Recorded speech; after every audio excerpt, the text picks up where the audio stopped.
देखिए, मैं आज हमारे गांधी आश्रम जो यहाँ है, साबरमती आश्रम, वहाँ पे भजन, प्रार्थना और पूज्य महात्मा गांधी जी के आशीर्वाद के साथ एक लंबी पदयात्रा करके कार्यकर्ताओं के, मेरे समर्थकों, शुभचिंतकों के साथ कांग्रेस दफ्तर तक जाऊंगा। मुझे पूरा विश्वास है कि गुजरात के लोग प्यार, आशीर्वाद और समर्थन देंगे। बहुत सारी समस्याएं हैं, बात सही है, चैलेंज है, मुश्किल हो सकता है। इसीलिए मैं महात्मा गांधी जी के चरणों से उनके आशीर्वाद लेके शुरू कर रहा हूं। जब अंग्रेजों के खिलाफ लड़ना था, बहुत बड़ी चैलेंज थी। कोई नहीं मानता था कि, जिसको कहता था कि जिसका सूर्य अस्त नहीं होता है उस शासन को भगा पाएंगे। पर पूज्य बापू ने एक सत्य के रास्ते, मेहनत के रास्ते और लोगों के प्यार समर्थन से उन अंग्रेजों को खदेड़ा और आजादी मिली थी। मैं उन्हीं के चरणों में प्रार्थना करके, गुजरात में आज जो समस्याएं हैं, युवाओं को रोजगार नहीं है, चंद लोग जरूर प्रॉस्पर होते हैं, पर आम गुजराती दिक्कत में है। गुजरात का डीएनए डेवलपमेंट है, गुजरात की सही अस्मिता हम जिसको कहते हैं, उसके ऊपर प्रहार हो रहे हैं। पेपर लीक होते हैं, किसान परेशान है, छोटा व्यापारी मुश्किल में है, युवा रोजगार चाहता है, उसे मिलता नहीं है। भ्रष्टाचार आसमान पे, अभी एक ब्रिज गिरा, आपने देखा, जिसका इनॉग्रेशन नहीं हो रहा था, वो ब्रिज गिरा। वो बिना भ्रष्टाचार के कैसे ऐसे हो सकता है? तो इन समस्याओं के लिए लड़ेंगे। लोगों का प्यार, आशीर्वाद है, जरूर अच्छा नतीजा भी आएगा। कांग्रेस अध्यक्ष ने काफी आपके ऊपर काफी उम्मीदें जताई है, भरोसा जताया है, लेकिन 27 साल से गुजरात में कांग्रेस नहीं थी। क्या कहाँ कमी देख रहे, कहाँ कमी रहेगी सर? हालांकि हम देख रहे हैं अध्यक्ष भी अब बदले गए हैं, पिछले अध्यक्ष भी काम कर, कहाँ कमी आपने कहाँ देखी? क्या लीडर से भी कोई कमी थी जो नेशनल पे थे? देखिए, मेरा काम कमियां ढूंढना नहीं है। मेरा काम है कि जो पॉजिटिविटी कहाँ है और आखिर हार और जीत कौन देता है, वो जनता तय करती है। मैं अहंकारी नहीं हूं कि कहूंगा कि इतना हो जाएगा, एक हो जाएगा।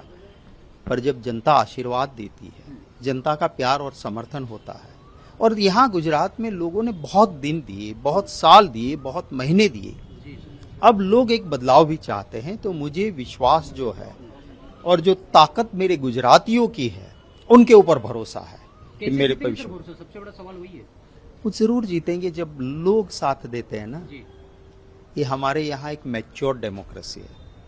आपने देखा कि इस देश की जनता ने, जब इंदिरा जी के खिलाफ एक बहुत बड़ी मुहिम चली और उस मुहिम के बाद इंदिरा जी को शासन से दूर किया, पर इसी देश की जनता ने उनको फिर से बहुमत के साथ, तगड़े बहुमत के साथ शासन भी दिया। लोग कहते थे अब कांग्रेस खत्म हो गई, बार बार ऐसे मौके आए हैं। कांग्रेस वो ताकत है जो लड़ी है, कभी लड़खड़ाई है, कभी गिरी भी है, पर हम संभले हैं और दुगनी ताकत से लड़े हैं।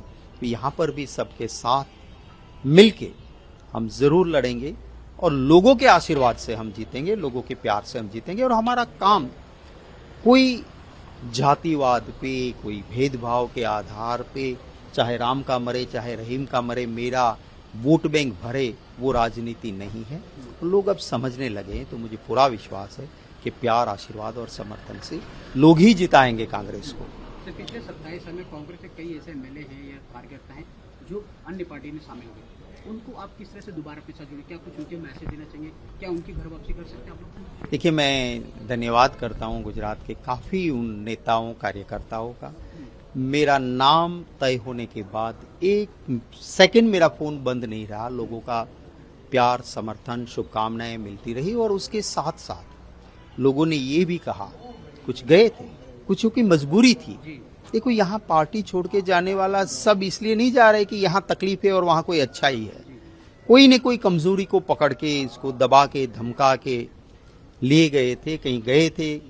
वो सब कहते हैं कि अब हम वापस कांग्रेस में आना चाहते हैं। और कल से ही आप देखेंगे कि हर रोज लोग कांग्रेस के साथ जुड़ेंगे।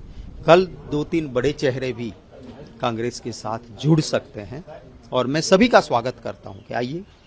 सुबह का भूला शाम को घर आए तो उसे भूला नहीं कहते हैं। जो गए हैं वो भी वापस आए, जो उधर है और जिन्होंने देखा है कि कुछ ठीक नहीं हो रहा है वो भी आए। और मैं उनको भी बुला रहा हूं जो राजनीति में नहीं है।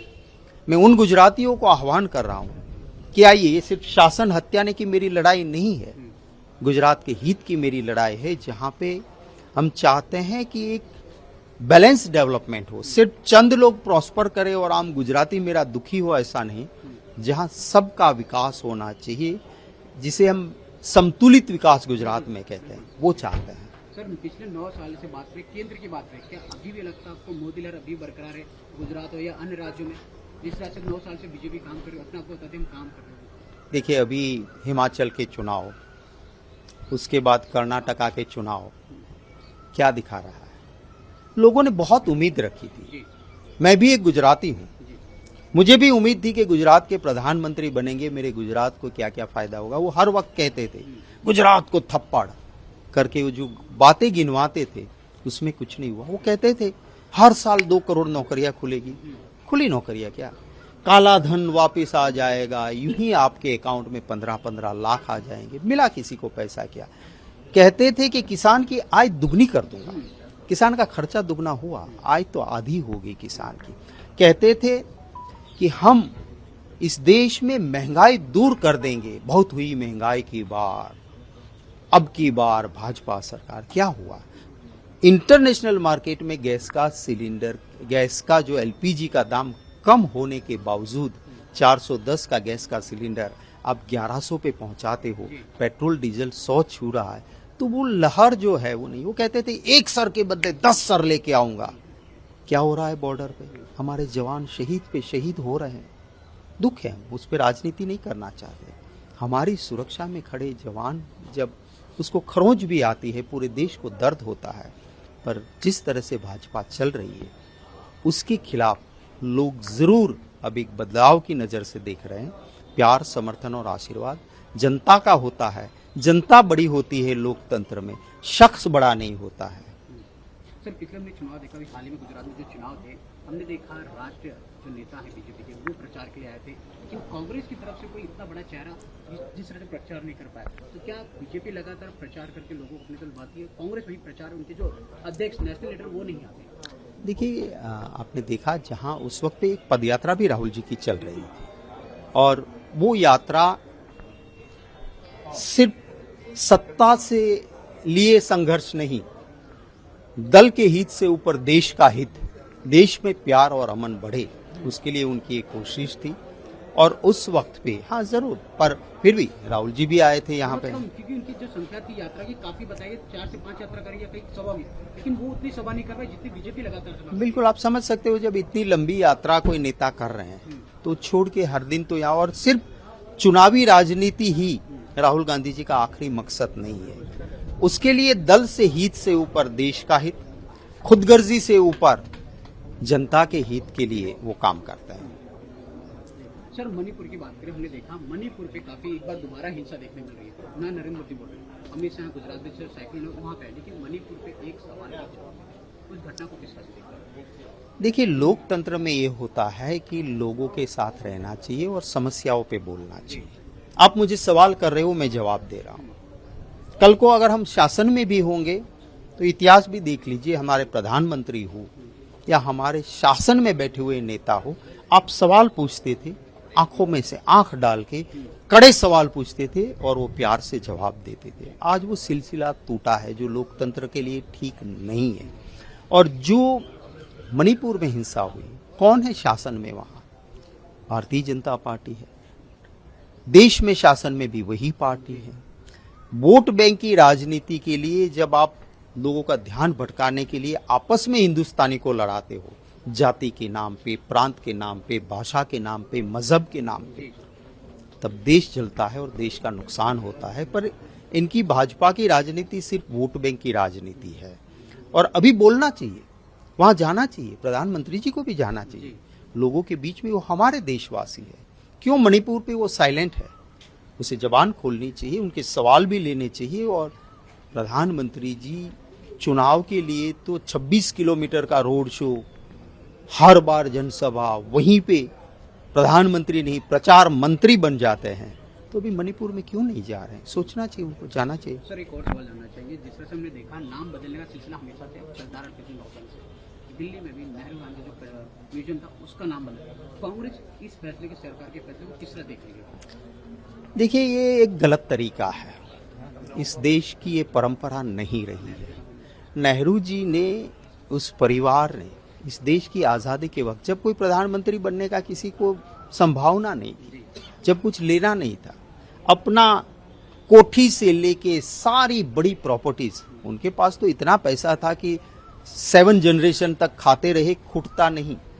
पर आजादी की लड़ाई में सब कुछ दे दिया उन्होंने।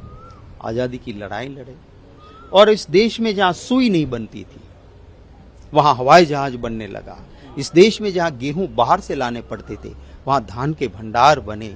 हमारे वहां IITs, IIMs, बड़ी बड़ी संस्थाएं, बड़े कारखाने उस नेहरू जी के विजन से मिले। अब उनका नाम हटाने से क्या आप इतिहास बदल दोगे? ये ठीक नहीं हो रहा है। और कहते हैं ना, पब्लिक है, सब जानती है अंदर क्या है बाहर क्या है, सब पहचानती है। तो लोग ये देख रहे हैं और लोग इसको स्वीकार नहीं करेंगे। सर, आपने जिस तरह से बताया था कि आपके ही लीडर जो इस समय कांग्रेस बीजेपी जो कोई मजबूरी, क्या केंद्र सरकार या बीजेपी वो सेंट्रल एजेंसी का काफी दुष्प्रयोग करेंगे लोगों को डराने का या चुनाव? देखिए, एक समय राजनीति में एक लेवल से नीति की राजनीति नहीं होनी चाहिए।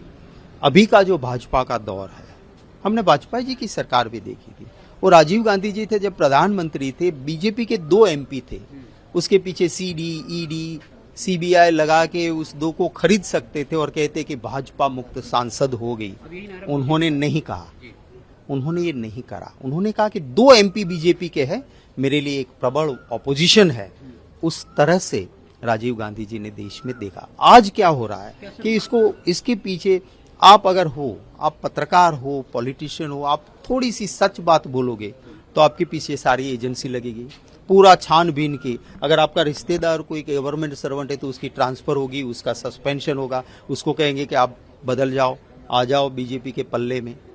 किसी का छोटा मोटा व्यवसाय है, रोजगार है, बंद ठप हो जाएगा, केसेस किए जाएंगे, डराया धमकाया जाएगा और ये किया जा रहा है। ये मान के चलिए विरोधी को खत्म करने का सिलसिला चालू बहुत बुरी तरह से।